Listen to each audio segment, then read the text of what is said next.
Hello, and welcome to AFSPA Live, our monthly digital broadcast designed to give AFSPA members and eligible federal employees a place to ask questions and get answers about past AFSPA Talks topics, their benefits, and wellness needs. You can ask your question through the chat box on whichever social media platform you're streaming AFSPA Live, YouTube, Facebook, or LinkedIn. If you're not able to join us live, call our toll-free line prior to the broadcast at 888-435-0757 and leave our team a voice message that we may play back and answer live on air. Just tell us who you are and the question you'd like us to answer. I'll see you at the next AFSPA Live.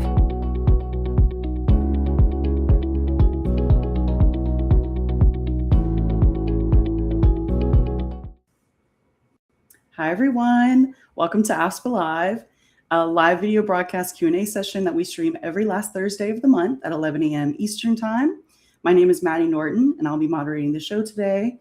I am a Senior Communication Coordinator at AFSPA, and today we are discussing all things overseas.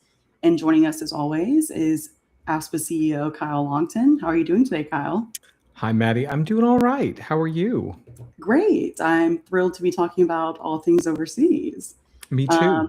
And if this is someone's first time joining us, would you give a brief overview about what we do with overseas and why our health plan is specifically special for that? Sure, absolutely. So it's in the name, the Foreign Service Benefit Plan. So we are available to all federal civilian employees who are serving overseas, both those under the authority of the ambassador and those who are working on United States bases overseas. We've got a broader membership of eligibility as well, but we're talking about overseas. And so we try to make it as easy as possible for our members to use their benefits overseas. We consider every provider outside the United States to be in-network, which means that we pay the benefits at the higher rate. So 100% for inpatient and preventive care, and generally speaking, 90% for professional services and outpatient care. So we try to make it as easy as we can. We also have a network of more than 400 providers. I'm actually probably not supposed to use the word network. We have a group of more than 400 providers around the world with which we have direct billing arrangements. And in that case, members can walk in, show their FSBP card, and the provider, depending on the level of the agreement, won't charge them anything except maybe their deductible or their co-insurance. And some of the providers only cover the services that are covered at 100%, so preventive and inpatient, and others include the outpatient care as well that entails that deductible and co-insurance. So we try to make it as easy as possible. We also will handle, and we may have some questions about this later on, we'll also handle translations. So we've got a form on our website where you can submit your claim securely. Let us know where you got the care, because that'll help us if we're not familiar with the language to get it translated correctly, and also to make sure that we process it using the right currency. We had a situation recently where somebody submitted a claim from Bulgaria. Well, Bulgaria changed from their original currency, or their most recent currency, the lev, and on January 1st, they switched to euros. And so we're keeping up with that. We appreciate the member flagging that for us, but giving us that information should help us handle the exchange rate correctly too. I will say that if members go through a situation and they think the rate that they paid was higher or lower, however it works in their situation for the exchange rate, you can submit a receipt that shows us, or a statement from your credit card to show us exactly what the exchange rate was, and we can apply that when processing the claim. Otherwise, our claim system actually has that built in around the date of service to use that. So we try to make it as easy as possible. You get the care you need. Send us a little description of what it was, earache, office visit for an earache, follow-up visit after surgery, emergency room visit, whatever, and we can take it from there and apply the benefits. Absolutely. And a great question we got was, I'm getting ready to move overseas. Is there anything I should do with my health plan before I leave the U.S.? So assuming this is an FSBP member, great, you're in great shape. We will cover you anywhere in the world. But a couple things I would say is, you can go on our website and we've got a list of our overseas partners there. So you can see if there are any partners with which we have a direct billing relationship, just so that if you go there, you're not going to pay as much out of pocket. Also, I would say make sure if you're on a prescription medication, make sure you take an ample supply with you. In some cases, we can continue shipping prescription drugs overseas through our partnership with Express Scripts, but not all drugs can be shipped overseas, and not everything's necessarily going to be available locally. So if you run into that, if you can contact folks if you're going to an embassy at the health unit there to find out what's available locally, or if you're going to a base overseas, you likely can contact a local group, and they can let you know if certain medications are available or not. And you may want to take an extra supply with you. We can help you with that. Feel free to contact us or contact Express Scripts to get a longer than 90-day supply if it's a maintenance medication. The other thing I would say is please, please, please update your address. You can do that through our member portal. But your payroll office, your employing office, your retirement office, whoever should update your address with them, but they don't share that with us. So please go online. I spoke with a member this past week. They hadn't updated their address in 3 years, and so we were still sending notices to their old address. So please, you can do that anytime. Update your phone number, email address, etc. And I always encourage people use a personal email address rather than your government email address. Just easier for us to contact you and less likely maybe be caught in a filter when we reach you. So, but please keep that up to date. And make sure you know what your benefits are. Make sure you understand what still requires prior approval overseas. It's not a lot, but there are certain things like applied behavior analysis and any kind of gene or cell therapy that require prior approval overseas, as does artificial reproductive technologies. So I'm sorry, assisted reproductive technologies, procedures like IVF do require prior approval even when you're outside the United States. So please make sure you know what that is before you start receiving care and maybe face a delay in reimbursement or requirement to submit some additional medical records. Gotcha. All right. We are going to jump to some questions about dental. Okay. Are there any dental plans that cover me while overseas? It's a great tie-in to last month when we talked about our ancillary insurance programs, and it's our show, so I'm going to start off with our plan. We actually offer a partnership with Cigna's Global Services, and they provide a dental plan. It's not through the FedVIP program; it is through AFSPA. You can find out more at the link on the screen there. And this is a great plan. It offers outside the United States that it does in the United States. It also has some excellent features, including they do have a network of providers that work with them that will bill the dental plan directly. The dental plan will reimburse them in the local currency. They can provide help, obviously, with locating a provider, with translation if needed of documentation and so forth. So that's a great plan that's out there and is specific to overseas. Some of the FedVIP plans do provide global coverage. I will encourage you both some high option and some standard option. Look into those carefully. Open season is just around the corner. So if you're considering one of those, make sure you know what the benefits are, because there are limits on those FedVIP plans when you're outside the United States. And make sure you understand what the premiums are. Typically with the FedVIP plans, they're going to take the United States, carve it into 4 or 5 zones, different premiums for each zone, and international is thrown in with one of those zones, often the highest premium. So make sure that if you're only getting your cleanings and maybe the occasional cavity, and you're going to get that taken care of overseas, dental care often costs a lot less outside the United States than it does in the US. So if that's the case, you might weigh that, if you're an active employee, against paying premiums and maybe paying more in premiums than you'll ever get in benefits, versus maybe putting some money in a flexible spending account to use for dental needs should they arise. So number 1, check out our Cigna plan. Number 2, you can look at FedVIP plans, but also don't neglect that FSA Feds account where you can put some money to cover dental, vision, and medical needs. Exactly. And jumping to another dental question. This member said the reimbursement for a dental exam is about $23. The reimbursement has been the same for as long as I can remember, while the cost of getting your teeth cleaned has escalated 50% or more. When is this going to be reevaluated more in line with the cost in 2026? So I'll ask this member, if they're tuned in live with us, how far back they remember, because my understanding, it has been that way since I joined AFSPA 13 years ago. My understanding is that the dental benefits have been pretty much the same since the mid 1980s. And that's the same pretty much across the board for FEHB plans. The reason is, yes, your health plan per federal regulations under OPM is still considered your primary payer for dental. But as you pointed out, doesn't pay a lot, especially if you're getting care in the United States. But those dental benefits, there has not been an opportunity to submit changes to them, and especially since the launch of the Federal Employee Dental and Vision Insurance Program, or FedVIP. In most cases with most employers, you have a health plan that doesn't cover dental, and you have a separate supplemental dental plan.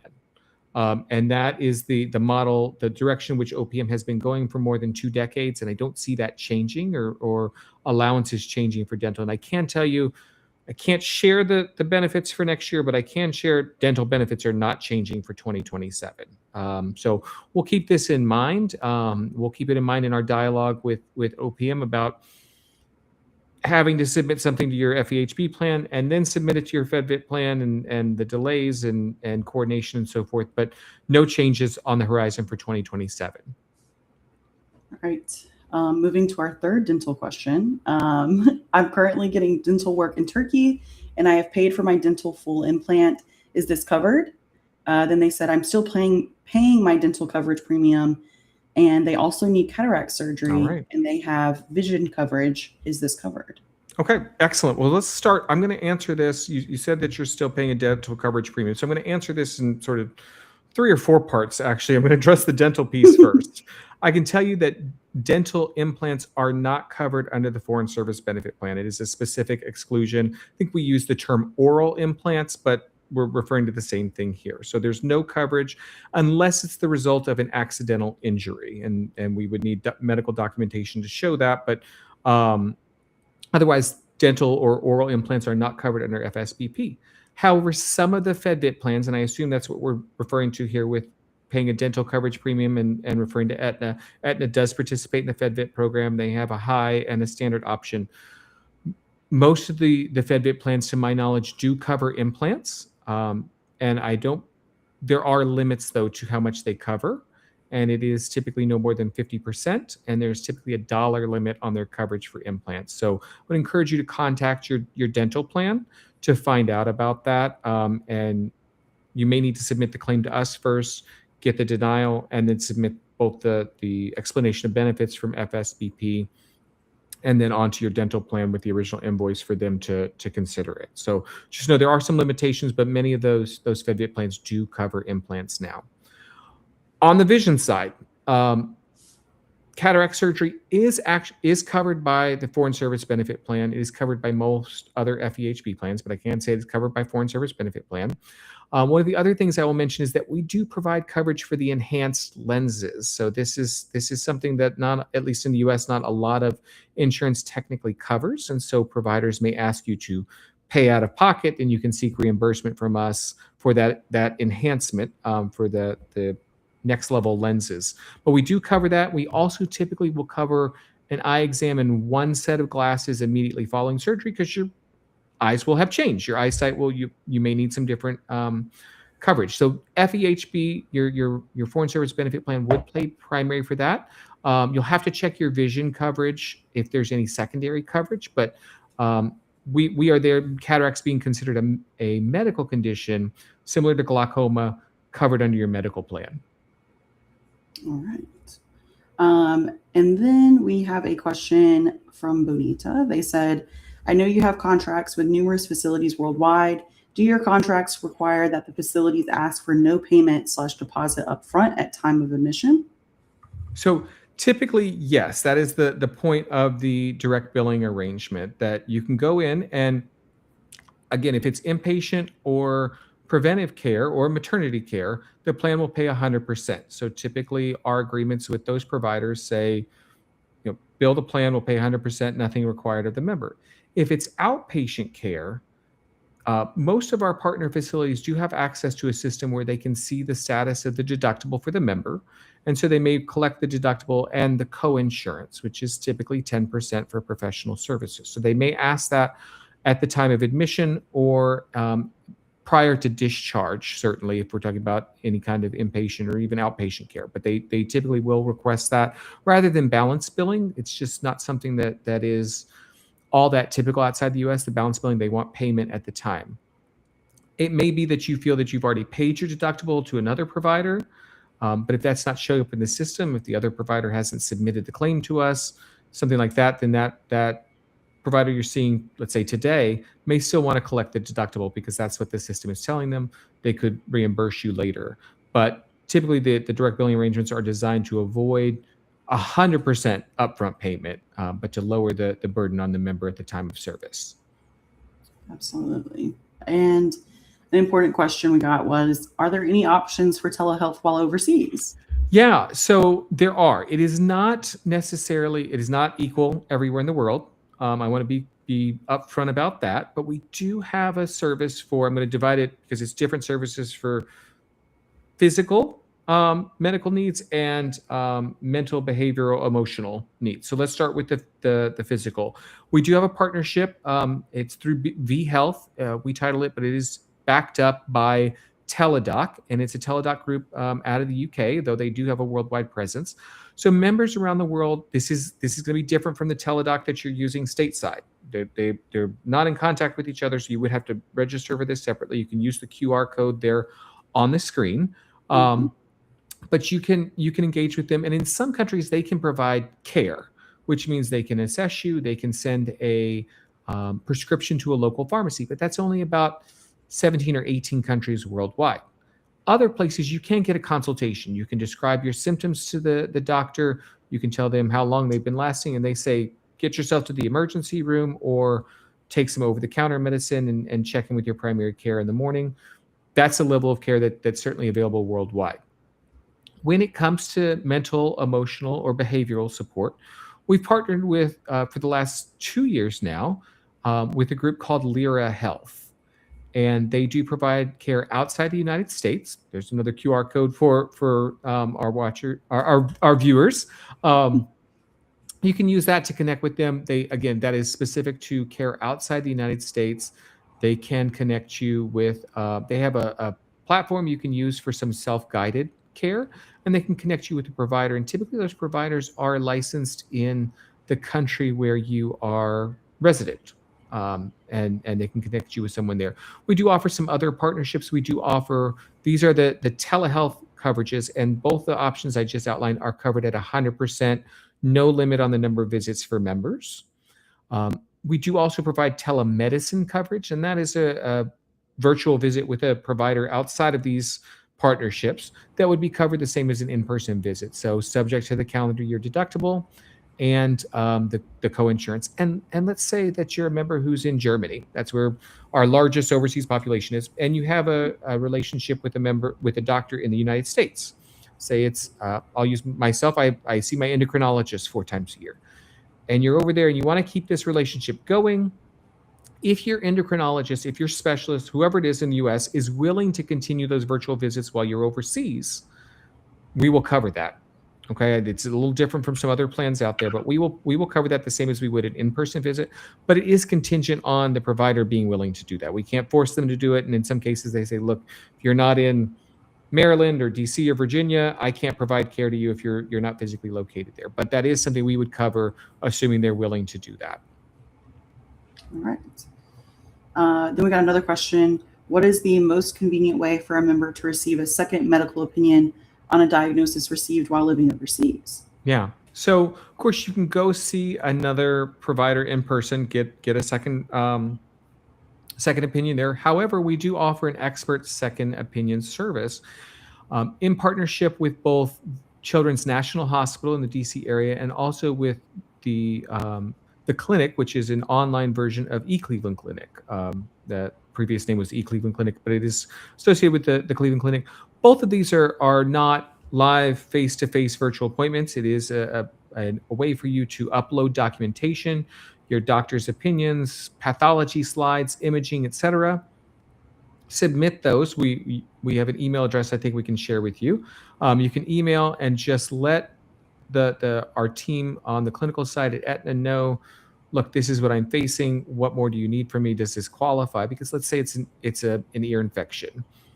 That's not going to qualify for an expert second opinion. But let's say that there's a diagnosis and the recommendation for treatment is spinal surgery, or they're saying, look, you've got cancer, we need to start chemo right away.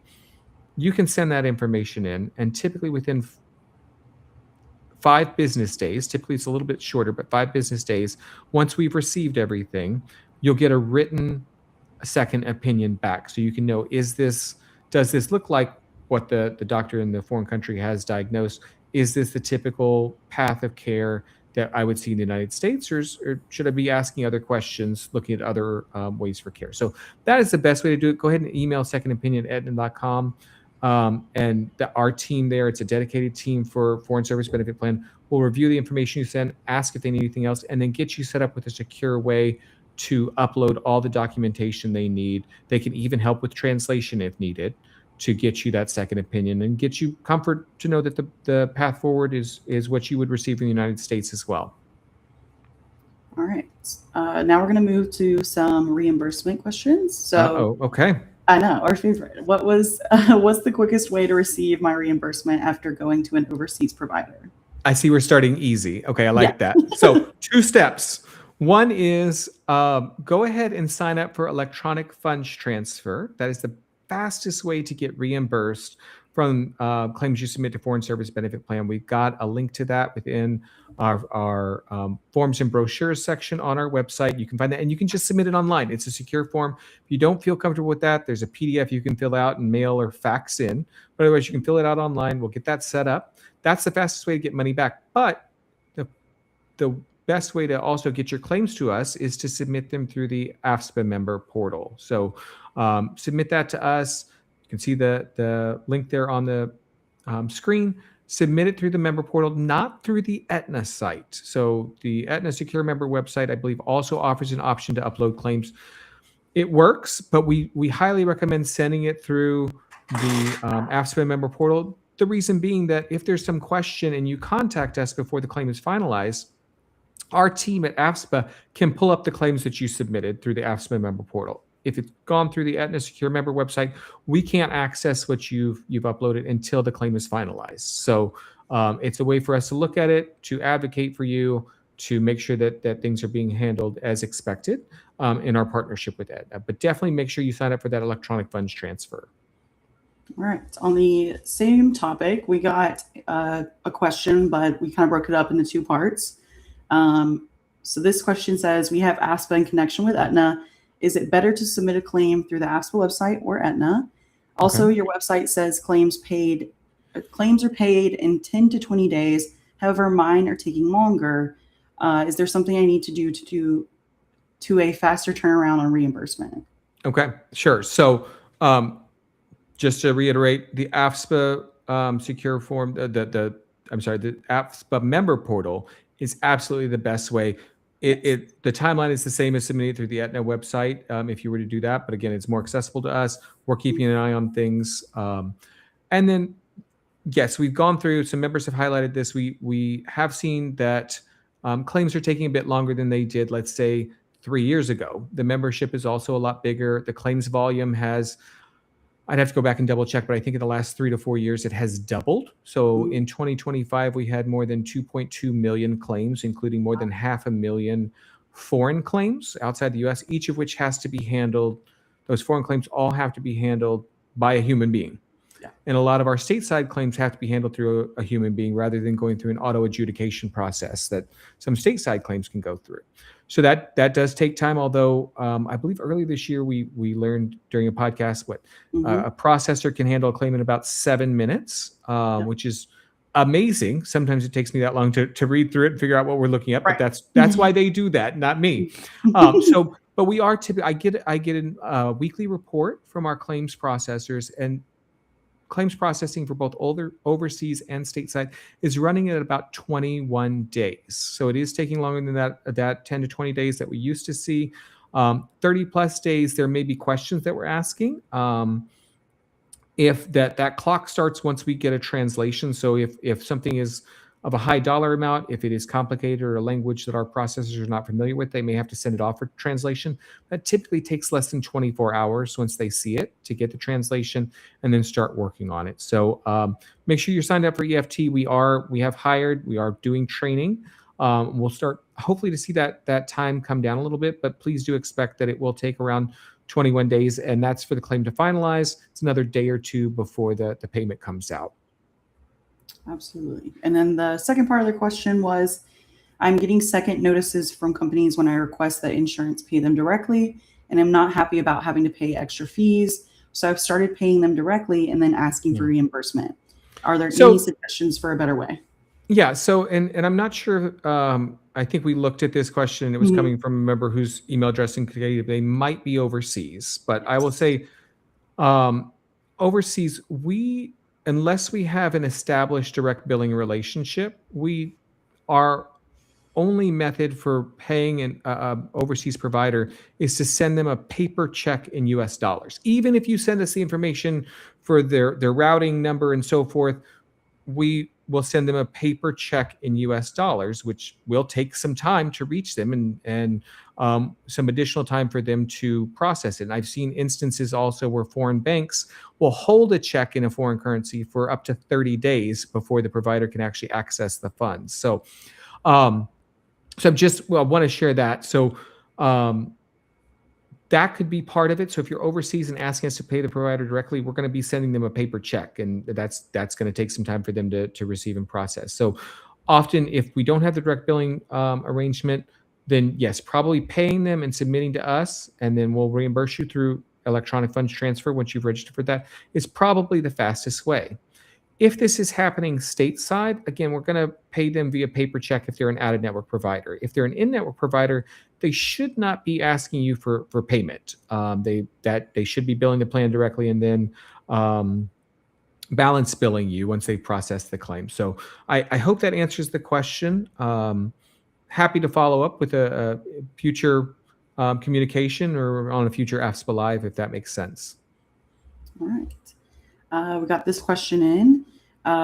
They have stated we've had FSBP for about 15 years and are getting ready to retire. Their husband has had FSBP for 7 years and then switched to me when I became the sponsor. Will he be able to get FSBP in retirement? Not through her. Also, if I pass, will he be able to keep FSBP?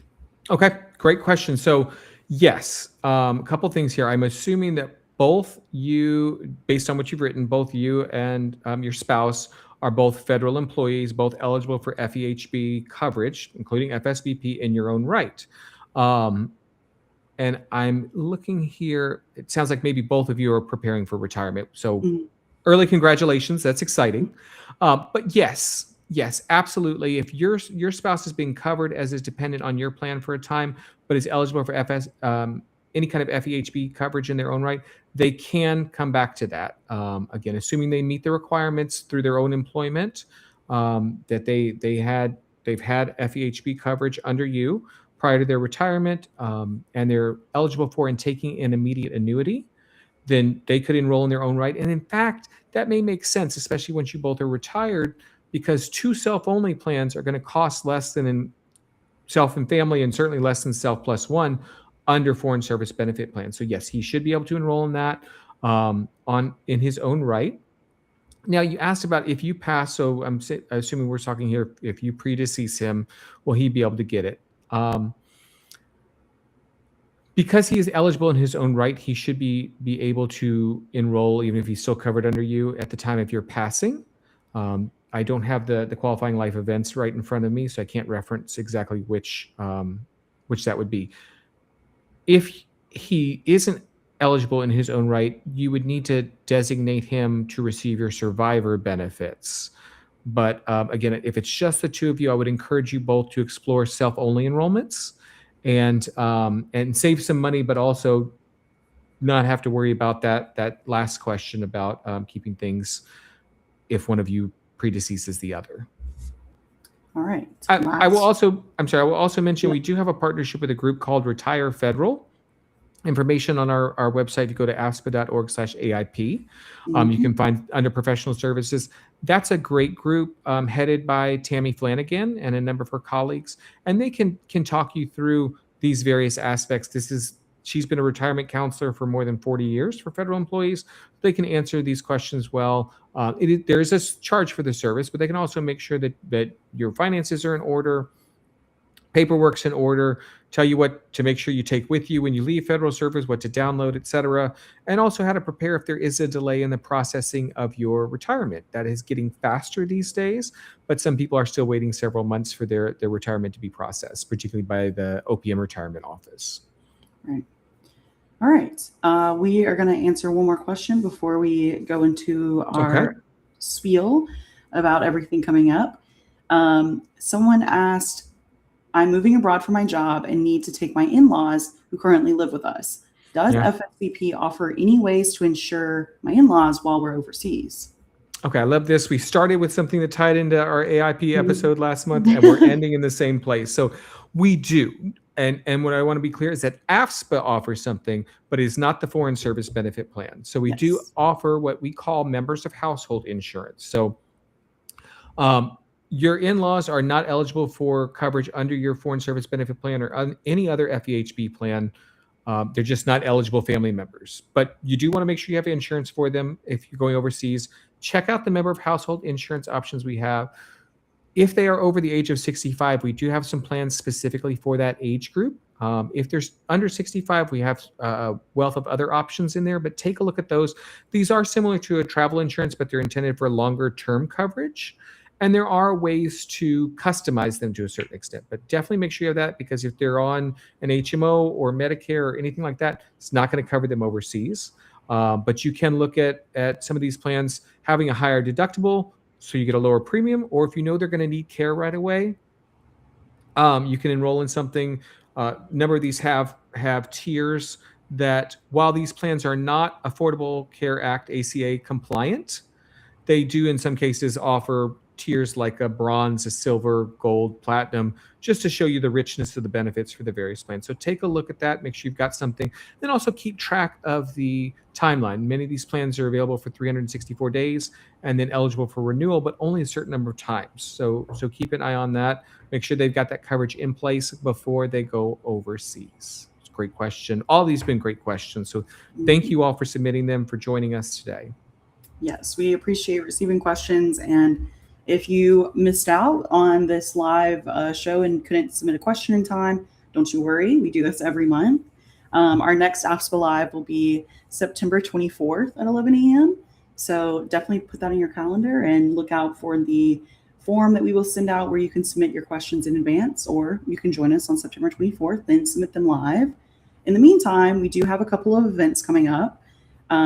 In September 15th, on a Tuesday, we are doing a webinar called Professional Liability Insurance, Know the Risk, Know Your Protections. That is at 7 p.m. to 8 p.m. Eastern Time, so look out for that. And for a Prudential webinar, we have on the 16th of September, Advanced Asset Distribution Strategies, and that's going to be available at 3 separate times during the day. So if you're at work or just can't make one of them, there's 2 other options for you. And also on that same day at 12 p.m., there's a Maven Clinic All Program overview. So you can learn more about Maven, one of our wonderful benefits. There's another Maven All Program overview on September 23rd. And then finally, there's a Maven Maternity and Newborn Care overview on Wednesday, September 30th, that you can join to learn specifically about that phase of life. And if you can't get enough of us, don't worry. We have multiple podcast episodes out where we cover multiple topics that we've talked about today.